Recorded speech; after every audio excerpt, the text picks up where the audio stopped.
What is up, guys? I'm your friendly neighborhood web war fanatic, and this will be my end of the year recap for 2024 for everything that happened in Marvel Champions. And I did recently watch Longship Gaming. If you guys don't know who that is, definitely go check out his channel. I'll put some links somewhere in the description or like an info card or something to his video. But he does these awesome Marvel Champions recaps every single year. And I just watched the 2024 one, and I had the idea to also do one for my perspective for what happened in 2024 for Marvel Champions. So in this video, I'll be going over my favorite hero that got released in 2024, the strongest hero in 2024 in my opinion, my favorite cards of 2024, the strongest cards in 2024, talking about the slower product release schedule of this year, talking about working with Fantasy Flight Games, and also talking about the Marvel Champions community as a whole. But first off, I just want to say thank you really quick to everyone who is watching, everyone who comments, and to all the members of this channel. For the month of December, there's been a lot new members, and several of you guys have been upgrading your memberships as well, and I've received some amazing gifts from all of you guys. So I just want to say from the bottom of my heart, thank you so much. Even if you're a 99-cent member, it's still your hard-earned money that you decide to donate to support this channel, and every bit helps out. I really appreciate you guys so much. Okay, so let's go ahead and jump into it. So the first thing we're gonna talk about is my favorite hero of 2024. And I have said this many times on the channel, so you guys probably know this, but that is gonna be Magneto here. I love Magneto the character so much. He's one of my favorite villains in Marvel. He's one of my favorite heroes in Marvel, and in Marvel Champions, he's definitely my favorite hero that has come out in 2024. I love everything about the Master of Magnetism. I love his magnetic pull hero ability, where you can discard from your deck and then pull and get a magnetic card, and all the cards, all the identity cards in Magneto's kit are magnetic cards. So he has massive economy. He feels super fun to play. He's super powerful in my opinion as well, and I just love everything about his kit. I love running up with his cape. He is super duper fun. And then some honorable mentions to some other heroes that I really liked that came out in 2024 is Bishop from the Age of Apocalypse expansion. Bishop was a hero that I did not think I would like at all. I do like playing with a lot of resource cards, but the way that I saw Bishop's kit is that I felt that he would have a bunch of dead resources, and I didn't want a hero that played or that had a kit revolving around resources, right? I wanted to include my own resources in a kit, and I was worried that Bishop would be a little bit too streamlined playing with resources, but he actually does not feel that way at all. He feels incredibly fun and very versatile. I feel like I don't need to include a bunch of resources in his deck, but I want to, and when I do, there's definitely a big payoff for that. And he does feel like a very consistent hero because of his temporal displace, his alter ego ability to flip down to alter ego and then grab a temporal card from discard pile and add it back to your hand. So that's very cool, and he is a very pleasant surprise in this wave. Another honorable mention is to Jubilee. So whenever Jubilee was first released, I really enjoyed playing her. She was like a top 5 hero for me, and a lot of guys told me that it was just a new hero hype, and I was wrong on that. You guys are right. Jubilee, she's dropped down a little bit for me.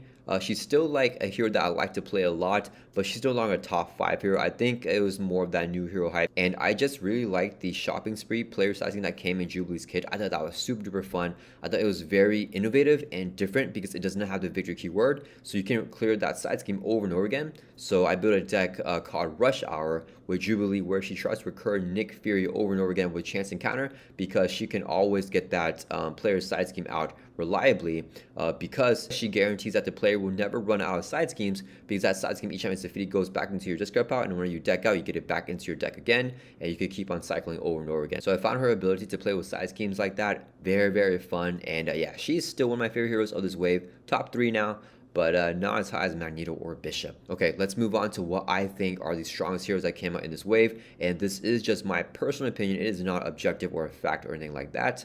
So for the strongest heroes, I do believe that Bishop is the strongest hero that came out in 2024, and I actually think that Bishop and Magneto are both S tier heroes. I think that in the year 2024, we got 2 new top tier S tier heroes in Bishop and Magneto. So I do think that Bishop is a top 5 hero, and he's one of the strongest heroes in Marvel Champions. He has everything that you want in a hero. He has survivability. He has in his like hit points of 12. He has a good recovery. He has 4 recovery. He has great economy, and the best thing that I like about Bishop is his alter ego ability, or one of the strongest things that I think in Bishop's kit is that alter ego ability, where you can flip down, temporal displace, get a temporal card from discard pile, add to your hand. It's very powerful that it goes straight to your hand and not into your deck, like Magneto's alter ego ability, Survivor. You can shuffle the top 3 cards of your discard pile into your deck. that's also powerful because you can get any card, like the top 3 cards, right? So it can be a Nick Fury shuffling back into your deck. Bishop's alter ego ability can't grab any card, but he can grab a Tempura card to your hand, so you get that economy. And if you get Bishop's double resource, I mean, that's a double resource going straight to your hand that you can spend right away whenever you flip down to alter ego. So I think that is very powerful, and his supercharged is just an amazing card. It's an upgrade that stays in play. If you fill it out and build it out with energy counters, Bishop can make a basic attack and discard both of them and swing for 18 damage, guys. So Bishop's got that burst damage on demand, and it's also got massive economy. I mean, I think that those are some of the best things that you want in a hero that's very hard to make up through aspect cards. So that makes Bishop one of the strongest heroes in the game, in my opinion. And you guys know I think that Magneto is also a very powerful hero. Not as powerful as Bishop, but still really good in his own right. He also has his own double resources, the Master of Magnetism. His Magneto's cape gives him that on-demand ready, which is very powerful. So yeah, these are the 2 heroes that I think are the strongest releases from 2024. Okay, next let's move on to my favorite cards that came out in 2024. And I have 3 cards here. It was kind of difficult to keep it to only 3 cards, but I think that these are my clear-cut favorites here. So first card is Suit Up. It's a 2-cost event that came from the Age of Apocalypse expansion in Bishop's Precon. So it's a 2-cost event as an alter ego action. You can search your deck and discard power for an ally, and then an upgrade that can be attached to the ally, add them to your hand, and then shuffle your deck. So this is the first card in Marvel Champions that lets you tutor any ally from your deck or discard power and add it straight to your hand, which is insanely powerful. I think it is limited to alter ego, so that's what kind of limits it a little bit, but I think even with that limitation, it's still very good, and you kind of need that limitation on a card like this, or else it's just going to be insane. So this is a great way to get a Voltron strategy going up for an ally, but you guys know the way that I like to use this card is just to get an ally tutored straight to your hand. So I like to play this with Moon Girl, and I like to play this with Genius characters, because if you get Moon Girl to your hand after playing a Suit Up, and you get like a card like Clarity of Purpose, which is an upgrade that can be attached to an ally or hero, right, to any friendly character, then you can use the Clarity of Purpose, which has the mental resource to pay for Moon Girl, and draw 3 cards paying for her, so you can refund most of the cost of Suit Up back after playing Moon Girl. That's just super duper fun. I love just recurring the allies over and over again. And this also works when you flip down to Alter Ego and you don't have a Professor X and you need to get that confused off. You can Suit Up for Professor X, grab him straight to your hand, play him down, confuse a villain, and then you don't have to worry about the villain scheming too. So it's a very fun card that allows for a lot of different possibilities whenever you're deck building and playing a game. And my favorite way to use Suit Up is in my Peter Parker Spider-Man deck called Weaving Threads, where Peter Parker Spider-Man has the Genius trait, so he can have access to powerful allies like Moon Girl, and I have a bunch of mental resources in that deck to synergize off of Moon Girl and off of Black Cat. Like Nick Fury ally, it's a mental resource, Professor X ally is a mental resource, and you can also grab them up with Suit Up as well. And that is a super fun deck that I've often played 4 swing web kicks in 1 turn with, because I rapid response Ghost Spider, and Peter Parker just has so much economy, and with the Suit Up he can easily get set up and then get those 4 swing web kicks down in 1 turn, which is very, very fun. The next card that is one of my favorite cards that came out in 2024 is Change of Fortune, which is a 1-cost protection upgrade that came in Nightcrawler's Hero Pack. It's max 1 per player. As a response, after you defeat an enemy during the villain phase, you can exhaust this card and draw 2 cards.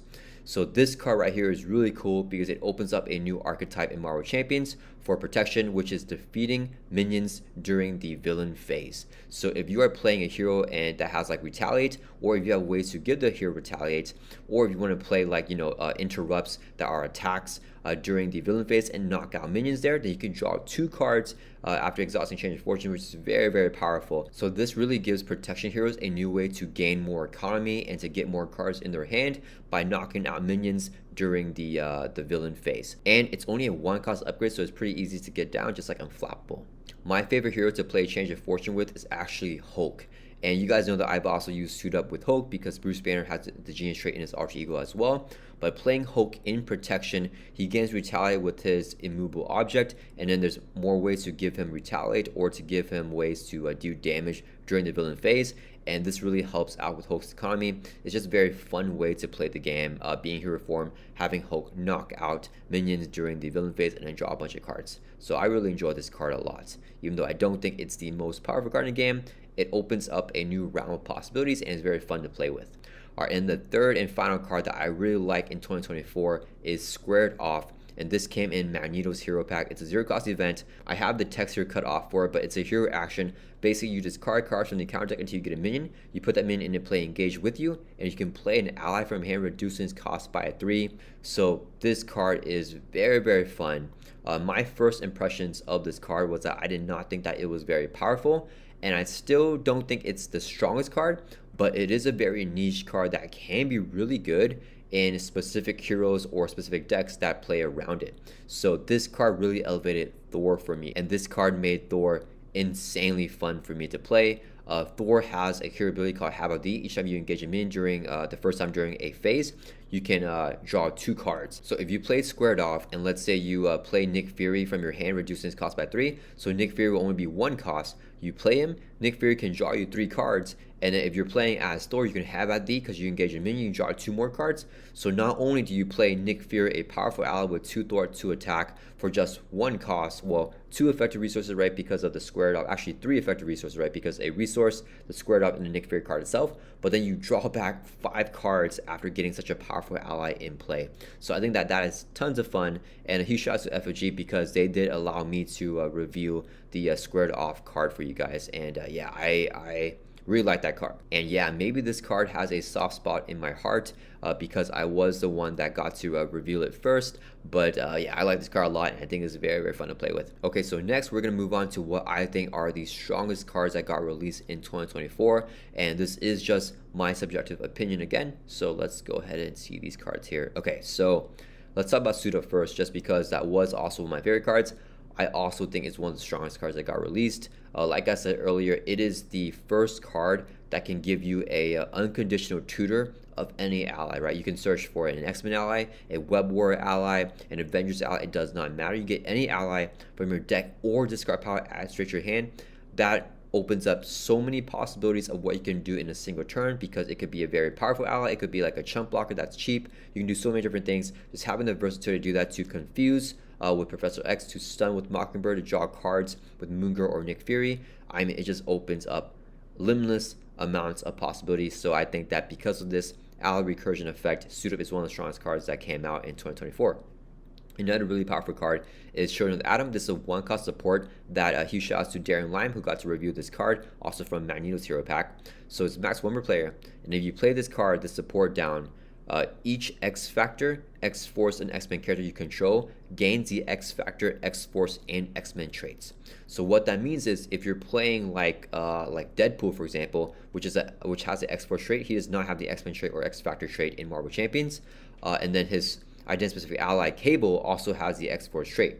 If you play Children of the Atom for Deadpool, then now Deadpool also has the X-Men trait and X-Factor trait, and his identity-specific ally Cable and any other ally that he plays that either only has the X-Men trait or only has the X-Force trait now has all 3 traits. This card is insanely powerful because it allows you to combine different supports from different traits and use them for one deck for one hero. And my favorite way to take advantage of this card is with X-23. So X-23 is an X-Force hero, but her identity-specific ally, Honey Badger, is an X-Men ally. And you guys know that Honey Badger is really good with X-23 because each time Honey Badger takes a damage, she can ready up X-23, which is insane. X-23 works off a bunch of readies, but she cannot really use Utopia because Utopia readies up X-Men characters and X-23 does not have that X-Men trait. So we used to have to play X-23 in multiplayer in order to give her the X-Men trait if you want Utopia to work with X-23. But now X-23 is self-sufficient. She can do this in solo. She gains that trait while she has the X-Force trait. My favorite deck to use with her is with Uncanny X-Men, which is one of the strongest cards in Marvel Champions for X-Men, where you can reduce the cost of the next X-Men ally you play by 1, and each X-Men ally gets +1 hit point. But in order to keep that card online, all of your characters must have that X-Men trait. So even though X-23 could have played that card, since she doesn't have the X-Men trait herself, she turns it off. But now with Children of the Atom, she has the X-Men trait, so Honey Badger is only 1 cost to play, and even if you get X-23's obligation, which takes Honey Badger away, if you can discard the obligation and get Honey Badger into your discard pile, you can recur straight back up with Sisterhood and play her for only 1 cost with the Uncanny X-Men. So that's an insanely powerful combo that I love with X-23, and I do think that Children of Atom is a very powerful card. And the final card that made it in my top 3 strongest cards that came out in 2024 is the Beak X-Men ally that came out in Iceman's hero pack. So this is a basic ally. It costs 2 to play. 1 threat, 1 attack, and 2 hit points. So stat-wise, Beak isn't anything crazy, but he is a 2-cost ally and he has an X-Men trait, so he has that really good X-Men synergy with Uncanny X-Men and with Utopia, so that's already a plus for him. But his response is really good, so I have it cut off here. But basically, whenever you play Beak from your hand, you can remove 1 threat from a scheme for each X-Men ally that you control. So worst case scenario, whenever you play Beak and he's the only X-Men ally that you have, you can remove 1 threat off a scheme and he can thwart for 1.